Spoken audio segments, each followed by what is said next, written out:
सर्वोच्च अदालतले फैसला गरेको पाटो संविधानमा लिखित प्रावधानहरूको पाटो अहिले सिद्धिएको छ। त्यसैले हामी कन्स्टिट्युसनको पोलिटिकल पाटोमा उभिएका छौँ। जब संविधानबाट निकास निस्कँदैन भने संवैधानिक दर्शनबाट निकास निकाल्नु पर्दछ। अफकोर्स संविधान सभा अथवा संसदलाई पुनर्स्थापना गर्दा पनि यो संविधानको लिखित प्रावधान नागिन्छ। यो संविधान ननागी अहिलेको पोलिटिकल प्रब्लमको निकास छैन। नाग्दा कति नाग्ने भन्ने कुरा हो। अब कम नागेर निस्कने निकासमा जाने कि बढी नाग्ने भन्ने दुईटा विकल्प छन्। सबैभन्दा कम नाग्ने, कम नाग्दा के विकल्प छ त भन्दा संविधानको टोटल धाराहरूको फिलोसफी राजनीतिक सहमति, सहकार्य र समझदारी हो। त्यो सबै फिलोसफिकल आधारहरूको आधारमा सर्वदलीय संयन्त्रबाट अहिले निकास नहुन्छ। तपाईले भनेको निकासबाट त के देखिन्छ भने यो संविधानलाई एकचोटि पर राखेर राजनीतिक सहमतिले मात्रै पुनर्स्थापना हुन सक्ने भयो। यो संविधानलाई वरै राखेको हुन्छ। यो वरै राखेको त यहाँ किनभने यो संविधानले एउटा तपाईँ यस्तो धारा देखाउनुहुन्छ यहाँ जहाँबाट संविधान नयाँ संविधान सभाको निर्वाचनको त परिकल्पना गरेका छैन, पुनर्स्थापनाको परिकल्पना त यसले गर्ने कुरै भएन। एकदम पुनर्स्थापना 100% पोलिटिकल हो। तर पुनर्स्थापना मात्र पोलिटिकल हो, अरू सबै कन्स्टिट्युसनल हुन सक्ने सिचुएसन छ अहिले मैले भन्नु। तर यदि संविधान सभाको पुनर्स्थापना नगरिकन संसद मात्रै पुनर्स्थापना गर्ने आधार चाहिँ केही छन् यहाँ भन्न त्यो दुईटै एउटै हो। तपाईँ संसद पुनर्स्थापना भन्नुहोस्, संविधान सभा पुनर्स्थापना गर्नुहोस्, यो संविधानमा भएको प्रोभिजन चाहिँ एउटै हो। होइन, तर संविधान सभाको पुनर्स्थापना भनेको त संविधान बनाउनको लागि भनेर बुझ्नु अझ अर्को तरिकाले बुझ्नुपर्ने हुन्छ। यसमा संविधान सभाको पुनर्स्थापना नभई संसदको पुनर्स्थापना हुँदैन। किनकि त्यो संविधान सभालाई संसदको काम गर्न दिइएको यो संविधानमा संसद मात्रै ल्याउन सक्ने त अझ कल्पनै नगरौँ। त्यसैले संविधान सभा नल्याइकन संसद ल्याउने भन्ने कुरो यो संविधानभित्र अर्को प्रब्लमेटिक एरिया हो। यदि जस्तो धारा 161 ले संविधान जारी भइसके पछाडि लगत्तै व्यवस्थापिका संसद पनि जन्माउन सकिनेछ भनेर भन्छ, होइन? भन्दैन। त्यसले भनेको के हो भने संविधान जारी भएपछि त्यो संविधानमा व्यवस्थापिकाको बारेमा केही कुरा हुन्छ, संक्रमणकालीन प्रोभिजन्स हुन्छ। त्यही अन्तर्गत अब पछि बन्ने चाहिँ संसदले काम गर्ने। म पढौँ है त। हजुर पढ्नुहोस्। धारा 161 को व्यवस्थापिका संसद सम्बन्धी व्यवस्थामा यो संविधान जारी हुन साथ यस संविधान बमोजिमको व्यवस्थापिका संसदको गठन हुनेछ। 61 को 1 त्यो संसद भनेको संविधान सभाले नै संसदको काम गर्ने भन्ने जुन अब जारी त संविधान भएन। नभएपछि संविधान सभा सँगसँगै संसद पनि गयो।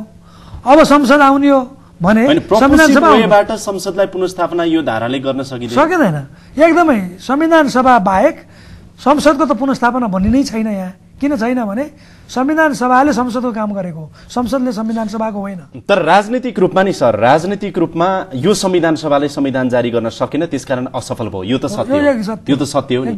अब जस्तो धारा 36 क, हैन, धारा 36 को राष्ट्रपति 3 मा भनौँ न। हजुर, धारा 36 को 3 मा राष्ट्रपति चाहिँ यो संविधानको संरक्षक हुनेछ र संरक्षण गर्नु उसको दायित्व हुनेछ भनेर स्पष्ट भनेको छ।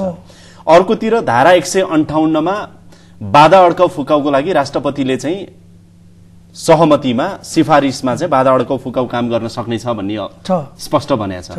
यो अवस्थामा यदि संसद पुनर्स्थापनै गर्नको लागि पनि राष्ट्रपतिले यदि चाहने हो भने सम्भव छ कि छैन? राष्ट्रपतिले एक्लै चाहेर सम्भव छैन। राजनीतिक सहमतिबाट, राजनीतिक निर्णयबाट हुन सक्छ। किनभने धारा 158 बमोजिमको बाधा अड्काउ फुकाउने अधिकार संविधानमा भएका कुनै प्रोभिजन्सलाई अपरेटिभ बनाउन मात्रै चलाउने हो। नयाँ संविधान बनाउन धारा 158 प्रयोग हुन सक्दैन।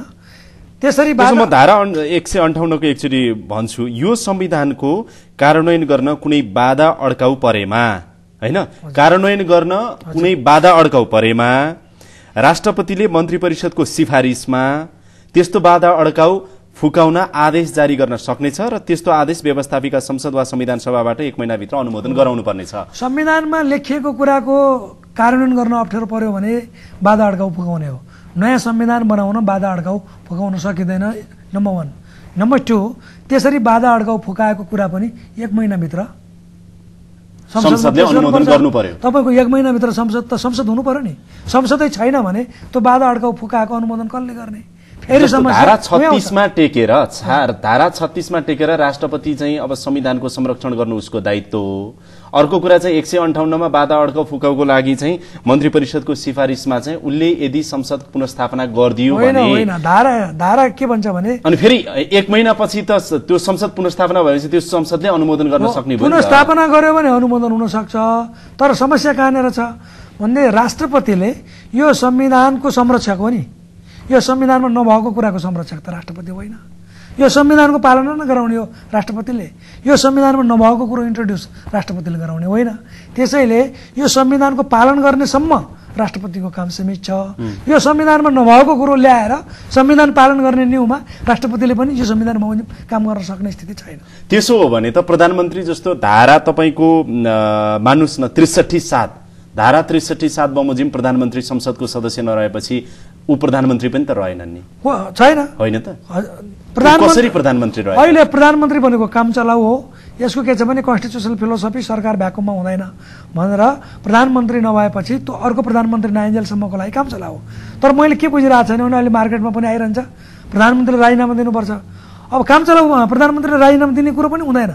के हो भने काम चलाउ प्रधानमन्त्रीको अटोमेटिकल्ली अर्को वैकल्पिक प्रधानमन्त्री बनाउने, त्यो बनाएर ल्याएपछि यो प्रधानमन्त्री अटोमेटिक जान्छ, उसले कुनै राजीनामा दिनु पर्दैन। त्यसैले काम चलाउ सरकारले राजीनामा दिने होइन, नयाँ सरकारको निर्माणको व्यवस्था गर्ने हो। तर तपाईले भनिराख्दाखेरि नि डाक्टर साहब जस्तो कानुनी बाटाहरू त तपाईले पनि कहीँ देखाउन सक्नु भएन। होइन, मैले अहिले भनिसकेँ संविधानका दुईटा फन्डामेन्टल एस्पेक्ट्स, लिखित संविधान र अलिखित संविधान। यो संविधानमा लिखित प्रोभिजन्सहरूले अहिलेको समस्यालाई एड्रेस गर्न सक्दैनन्।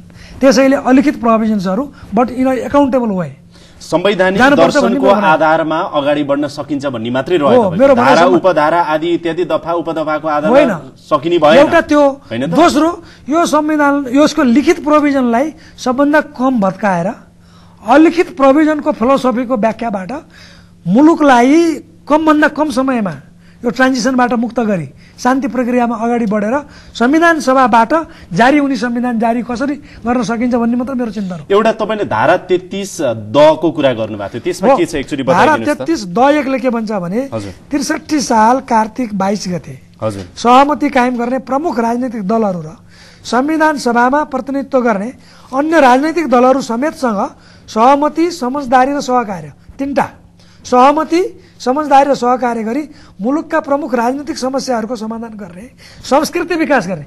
अहिले हाम्रो प्रमुख समस्या के हो त यो मुलुकको भन्दा संसदविहीन अवस्था, संविधान सभा नभएको अवस्था, संविधान सभाको निर्वाचन हुन नसक्ने परिस्थितिको विद्यमानता अवस्थामा के गर्ने त भन्दा संविधानको फिलोसफी धारा 33(द) को फिलोसफी के हो? राजनीतिक सहमति, समझदारी र सहकार्य।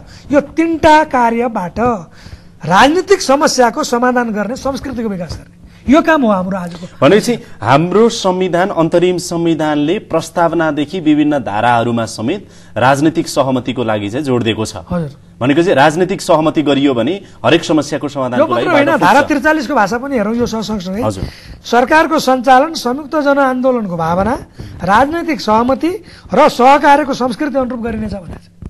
राजनीतिक सहमति र सहकार्यको संस्कृति कहाँनेर भयो त? यदि त्यो गरियो भने अहिलेको समस्याको निराकरण छ।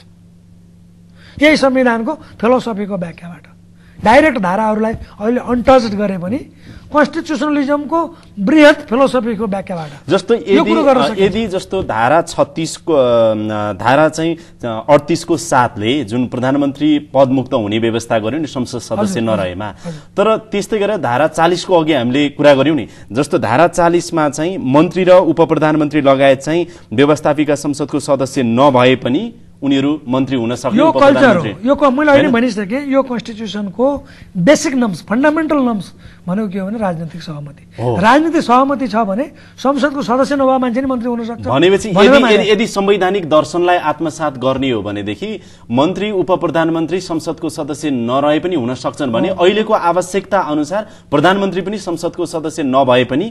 तर यसो छ, अहिलेको जुन प्रधानमन्त्री छ यो संसदबाट बनेको होइन। अहिलेको प्रधानमन्त्री जतिखेर संविधान सभाको आयु सिद्धियो त्यतिखेर सरकार प्रमुख भइरहेको नाताले अर्को सरकार नआएसम्मको लागि स्वतः इप्सो फ्याक्टो आएको। अर्को सरकार बनाउने जिम्मेवारी अब धारा 36 को मैले 33 द 1 र धारा 43 को फिलोसफी बमोजिम राजनीतिक सहमति सहकार्य र समझदारीबाट बनाउन जरुरी छ। त्यो बनियो भने त्यो सरकारबाट इन्टरिम पिरियडको सरकारबाट त्यो किसिमको सरकारबाट एउटा राउन्ड टेबल अथवा एउटा सर्वदलीय संयन्त्र एक्सपोर्टरको संयन्त्रबाट संविधानमा विवादित भएका विषयहरूलाई टुङ्ग्याउने, त्यो टुङ्ग्याइसकेपछि संविधानको एउटा खाका तयार हुन्छ पोलिटिकल्ली, त्यसलाई संविधान सभा थोरै समयको लागि रिभाइभ गर्ने र संविधान सभा मार्फत जारी गर्ने। त्यो गरियो भने पिपुलको ट्रान्जिसनको अवधि एकदमै कम, सरकारले चुनावमा गर्नुपर्ने खर्च एकदमै नितान्त कम अथवा नलाग्ने अवस्था, राजनीतिले खोजेको बाटोको गन्तव्य पुग्न सकिने, राजनीतिक सहमति र सहकार्य पनि नमर्ने, पिपुलले खोजेको र अहिले चाहिँ संविधान सभाले 4 वर्षमा गरेका कुराहरू पनि रेफरेन्स मात्रै छन्, अहिले रेफरेन्स नभएर भ्यालिड अथोरिटेटिभ इन्फर्मेसनको आधारमा संविधान जारी हुन सक्छ। अब जस्तो छ नि सबै काम हुन सक्छ। तपाईले भनेको कुरा सुन्दाखेरि के लाग्छ भने मैले अहिले फेरि पनि दोहोर्याएर भने यो कानूनमा टेकेर केही हुनेवाला छैन। एक्लैले टेक्यो भने, सबै मिलेर यो कानूनमा टेक्यो भने उँभो लाग्ने ठाउँ धेरै छ। सबै मिलेर कन्स्टिट्युसनको अलिखित बट फन्डामेन्टल प्रिन्सिपल, संविधानवादमा आधारित प्रिन्सिपललाई एकाउन्टेबल वेमा लियो भने कुनै पनि समस्या छैन। भने चाहिँ अहिलेको अवस्थामा कानूनी रूपमा हेर्दा राष्ट्रपतिले म एक्लै यो गर्छु भनेर पनि सक्नेवाला छैन। त्यो छैन र गर्नु पनि हुँदैन। होइन, गर्नु हुँदैन त हामी भन्छौँ, तर अधिकारको दुरुपयोग त राजा ज्ञानेन्द्रले माग 19 मा पनि गरेका थिए। दुरुपयोग गर्ने हो भने तपाईले र मैले अहिले यो टेबलबाट पनि दुरुपयोग गर्न सक्ने क्षमता राख्छौँ भने politically that may be valid later on. तर कुरो कहाँनिर हो भन्दा यो संविधानमा नभएको कुराको संरक्षण र पालन राष्ट्रपतिले गर्ने होइन, यही संविधानमा भएको कुरा संरक्षण र पालन गर्ने हो, नम्बर 1। नम्बर 2, प्रधानमन्त्रीले पनि आफ्नो पोलिटिकल एकाउन्टेबिलिटी म यही सोध्दै थिएँ, राष्ट्रपति एक्लैले नि केही गर्छु भनेर सक्नेवाला छैन। प्रधानमन्त्री एक्लैले पनि अब म यसरी जान्छु भनेर भन्नेवाला छैन। यो कानूनले दिँदैन, होइन त? अब यो कामचलाउ प्रधानमन्त्री कतिन्जेलसम्म रहने भन्ने यसको वैधानिकता र आधिकारिकता कति? कामचलाउ प्रधानमन्त्रीले के बुझ्नु पर्यो भने यो मुलुकको गभर्नेन्स सिस्टम कोल्याप्स हुने सिचुएसनमा छ। त्यो कोल्याप्स हुनबाट बच्नको लागि सकेभन्दा छिटो 1 दिन 2 दिन 3 दिन 1 हप्ता भित्रमै सर्वदलीय संयन्त्रबाट पोलिटिकल कम कन्स्टिट्युसनल फिलोसफीको आधारमा एउटा सरकार गठन गर्ने, त्यो सरकारले एक्सपर्ट्सहरूको माध्यमबाट निर्क्युल नभएका संवैधानिक विवादहरू निर्क्युल गर्ने, गरिसकेपछि सबैको सहमति भएको डकुमेन्टलाई फर द टाइम बिङ मन्त्री परिषद, त्यतिखेरको मन्त्री परिषद, पोलिटिकल सहमति बमोजिमको मन्त्री परिषद, त्यसको सिफारिसमा राष्ट्रपतिले केही समयको लागि समय तोकेर 1 महिनामा नबढाइ भन्नुहोस् न, तोकेर कन्स्टिट्युसन एसेम्ब्ली रिभाइभ गर्ने, त्यसले नयाँ संविधान जारी गर्ने र त्यो संविधानमा पार्लियामेन्टको व्यवस्था हुन्छ। अब पार्लियामेन्टले इन्टरिम पार्लियामेन्टको काम गर्ने र अर्को इलेक्सन अनडिक्लेयर गर्ने। त्यो भयो भने अहिलेसम्म जति पनि मिसम्याच भएको छ त्यो सबै मिसम्याचको करेक्सन। म एकचोटि फेरि बुझौँ है तपाईँले भनेको कुरालाई। अन्तिममा छौँ हामी। सहमति हुनु पर्यो राजनीतिक दलबीच, सहमतिको सरकार हुनु पर्यो, त्यसपछि सबै दल मिलेर राष्ट्रपतिलाई अनुरोध गरेर राष्ट्रपतिले संविधान सभा पुनर्स्थापना गर्नु पर्यो। तपाईँ यही भन्नुहुन्छ? त्योभन्दा पहिला राजनीतिका कुरा नमिलेका छन् नि संविधान सभामा, नमिलेका विषयहरू अगाडि नै मिलाउनु, फेरि पनि संविधान सभामा लगेर त्यही खिचडी पकाउने हो भने काम छैन रिभाइभलको। पहिले नै एक्सपर्ट पोलिटिकल पार्टिजहरू बसेर सर्ट आउट गरेर संविधानको डकुमेन्ट तयार गरिसकेपछि अनि बल्ल रिभाइभ गर्नुपर्छ। त्यस पछाडि संविधान सभाको पुनर्स्थापना गरेपछि संविधान जारी हुन्छ। त्यो संविधानमा संसदको व्यवस्था हुन्छ, ट्रान्जिसनल पार्लियामेन्टको। त्यो parliament for the time being 6 महिना 8 महिना चुनाव नभएसम्मलाई हुन्छ र त्यसले अब त्यसपछि त्यो सरकारले चुनाव घोषणा गर्छ। त्यो चुनाव चाहिँ पार्लियामेन्टको हुन्छ। त्यो चुनाव तपाईले परिकल्पना गरेको नयाँ संविधानमा आधारित रहेर हुनेछ, एक्ज्याक्टली, होइन त? यो विकल्प हो। यो गर्यो भने त्यो बाटोको अर्को विकल्प छैन। यो गर्यो भने नेपालको इकोनोमीलाई बढाउनु हुँदैन, नेपालको ट्रान्जिसन एकदम मिनिमम हुन्छ, नेपालमा एकाउन्टेबल पोलिटिकल कल्चरको कारणबाट कन्स्टिट्युसनलिजम थापना भएको मान्यता हुन सक्छ, नेपालको 62 वर्षको सपना संविधान सभाबाट संविधान जारी हुन सक्छ, नेपालमा कुनै किसिमको प्रब्लम हुँदैन। तर त्यसमा फन्डामेन्टल 2टा इस्यु छन्। के इस्यु छ भने जातीयता सहित अथवा रहितको यो इस्यु छ नि, यो निर्कल नहुन सक्छ, राजनीतिक सहमति हुने कल्चरको अभाव भएको हुनाले त्यो नहुन सक्ने परिस्थिति छ। त्यसलाई निराकरण गर्न सबै पोलिटिकल पार्टिजहरू अलि मोरल, बढी एकाउन्टेबल र यो मुलुकलाई कसरी विकास गर्ने। अब म अन्तिममा तपाईँलाई के सोध्छु भने यो प्रसङ्ग त अहिले मिलेको छैन, तर तपाईँले अन्तिममा जोडिहाल्नु भएको भएर तपाईँ डाक्टर रामकृष्ण तिमिल सिन्हा जो संविधानविद हुनुहुन्छ, उहाँ यो भन्दै हुनुहुन्छ, यदि मुलुकमा धर्मनिरपेक्षता छ भने जातीय निरपेक्षता पनि हुनुपर्छ। एक्ज्याक्टली। यसको बहस चाहिँ धेरै नगरौँ, आज धेरै नगरौँ। एक लाइनमा भन्छु त्यो के भन्दा राज्यको धर्म हुँदैन भने राज्यको जात पनि हुँदैन। फिलोसफी त्यति हो। तपाईले एउटा बाटो सुझाउनु भयो।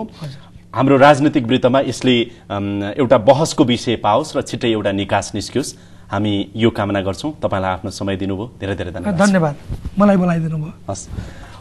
हस् त, यसका साथै अहिलेको लागि यो कार्यक्रम यही बिट मार्छौं। कार्यक्रम युनिटका सम्पूर्ण सहकर्मीहरूको साथमा मलाई पनि बिदा दिनुहोस्। नमस्कार।